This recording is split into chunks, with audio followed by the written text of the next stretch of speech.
Hello, ഇന്ന് നമ്മൾ അൽവക്രയിലേക്കുള്ള യാത്രയിലാണ്. അൽവക്രയിലെ ഫിഷ് മാർക്കറ്റിൽ ഫിഷ് ലേലത്തിന് പോവാൻ. ഓക്കെ, നമുക്ക് അവിടുത്തെ കാഴ്ചകളൊന്ന് കാണാം.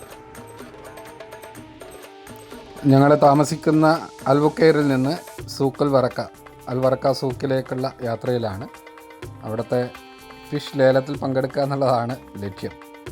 അപ്പോൾ ഖത്തറിലെ ഒരു ഹെറിറ്റേജ് വില്ലേജ് കൂടിയാണ് അൽവക്ര സൂക്ക് എന്ന് പറയുന്നത്. ഖത്തറിലൊരു പാരമ്പര്യ രീതിയിൽ നിർമ്മിക്കപ്പെട്ടിട്ടുള്ള പഴയ ഒരു പൈതൃകം നിലനിർത്തിക്കൊണ്ട് അത്തരത്തിലുള്ള ഒരു നിർമ്മാണം നടത്തിയിട്ടുള്ള ഒരു സ്ഥലമാണിത്.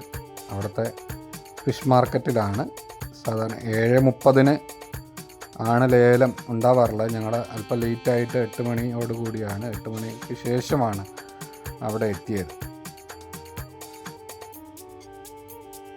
ഫിഷ് മാർക്കറ്റിൻ്റെ ഉള്ളിൽ ലേലം നടക്കുന്ന സ്ഥലത്ത് വീഡിയോ ചിത്രീകരിക്കാൻ കഴിയില്ല. അപ്പോൾ ഫിഷ് മാർക്കറ്റിൻ്റെ ഉള്ളിലേക്ക് ഞങ്ങൾ പ്രവേശിച്ചു. അപ്പോൾ ഏറ്റവും അവസാനത്തെ ഏതാനും മത്സ്യങ്ങൾ മാത്രമാണ് ആ സമയത്ത് അവിടെ ഉണ്ടായിരുന്നത്. അതിൻ്റെ ലേലമാണ് നടക്കുന്നുണ്ടായിരുന്നത്. അപ്പോൾ ഞങ്ങൾ ബാക്കിയുള്ള ആ മത്സ്യം ഞങ്ങൾ വിളിച്ചെടുത്തു. 60 റിയാലിന് ഏകദേശം 18 കിലോ മീനാണ് ഞങ്ങൾ വാങ്ങിയത്. സ്രാവും അതുപോലെ തന്നെ സാഫി എന്ന് പറയുന്ന അതുപോലെ മറ്റ് പലതരത്തിലുള്ള മീനുകളായിരുന്നു അതിൽ ഉണ്ടായിരുന്നത്. 60 റിയാൽ കൊടുത്ത് അത് വാങ്ങി 18 കിലോ മത്സ്യം അത് അവർ ക്ലീൻ ചെയ്ത് തരും. 1 കിലോയ്ക്ക് 1 റിയാൽ എന്നുള്ള രീതിയിൽ അവർ തന്നെ അത് ക്ലീൻ ചെയ്ത് കട്ട് ചെയ്ത് നമുക്ക് ആവശ്യമുള്ള രൂപത്തിലത് കട്ട് ചെയ്ത് തരും. അപ്പോൾ ആ മത്സ്യം അവിടെ നിന്ന് വാങ്ങിയിട്ടാണ് ഞങ്ങൾ പോകുന്നത്. പിന്നീട് ഞങ്ങൾ പുറത്തേക്ക് ഇറങ്ങി. അൽവക്ര ബീച്ചിൽ രാത്രികളിൽ ഏറ്റവും സജീവമാകുന്നൊരു സ്ഥലമാണ് ഇവിടെ. അപ്പോൾ അവിടുന്ന് ഒരു ചായയൊക്കെ കുടിച്ചിട്ടാണ് ഞങ്ങൾ പോകുന്നത്.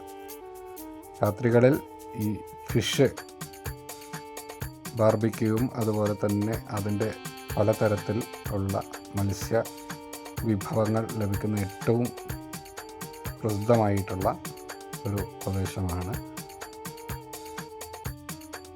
അൽവറക്ക സൂക്ക്. അൽവക്ര സൂക്ക് അൽവറക്ക, വറക്ക എന്ന് പറഞ്ഞു, അൽവക്ര എന്ന്. പഴയ ഖത്തറിൻ്റെ ആ ഒരു പ്രൗഢി അല്ലെങ്കിൽ ആ ഒരു പാരമ്പര്യത്തെ വിളിച്ചോതുന്ന തരത്തിലുള്ള കെട്ടിടങ്ങൾ മനഃപൂർവ്വമായിട്ട് ഉണ്ടാക്കിയിട്ട് അത്തരത്തിൽ സംരക്ഷിക്കപ്പെടുന്ന ഒരു ഹെറിറ്റേജ് വില്ലേജ് കൺസെപ്റ്റിൽ ഉണ്ടാക്കിയിട്ടുള്ള ഒരു രീതിയാണ് ഇവിടെ. ട്രഡീഷണൽ അറബ് മാർക്കറ്റ് പ്ലേസസ് എങ്ങനെയായിരുന്നുവോ അതുപോലെയാണ് ഇവിടെ സംവിധാനിച്ചിരിക്കുന്നത്.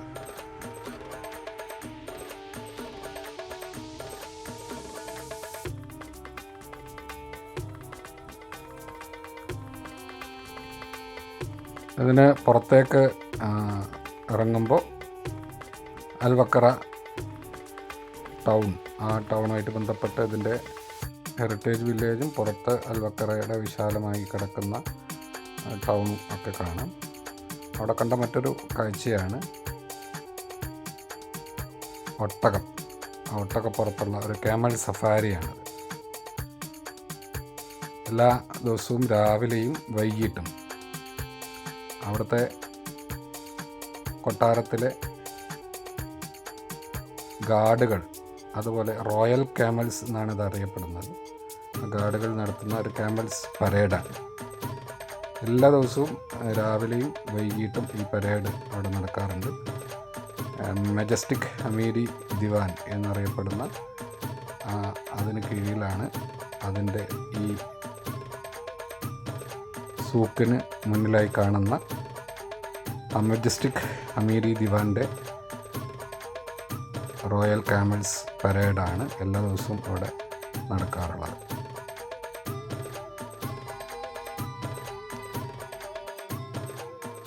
മെയ് മാസമാണെങ്കിലും ഇവിടെ നല്ല ചൂട് തുടങ്ങുന്ന സമയമാണ്. അപ്പോൾ പകല് നല്ല ചൂടാണ്. രാത്രി സമയങ്ങളിൽ വളരെ ഇവിടെ സജീവമാകും. അപ്പം ഇന്ന് ഞായറാഴ്ച ആയതുകൊണ്ട് തന്നെ വെള്ളി ശനി ദിവസങ്ങളിലാണ് ഏറ്റവും കൂടുതൽ ആളുകൾ ഇവിടെ രാവിലെ പ്രത്യേകിച്ചും ഉണ്ടാവാറുള്ളത്. അപ്പോൾ ക്യാമൽ പരേഡിൻ്റെ മനോഹരമായ കാഴ്ചയാണ്. പൈതൃകം, ആ ഒരു അറേബ്യൻ പൈതൃകം വിളിച്ചോതുന്ന, പാരമ്പര്യം വിളിച്ചോതുന്ന ഒരു പരേഡാണ്. പാരമ്പര്യ വസ്ത്രത്തിൽ അവരുടെ അഭിമാനമായിരുന്ന അഭിമാനമായ ആ ഒട്ടകപ്പുറത്ത് നടത്തുന്ന എന്നാൽ ആധുനികമായ ഈ വഴിത്താരയിലൂടെ കടന്നു പോകുന്ന ഒരു ക്യാമൽ പരേഡ്.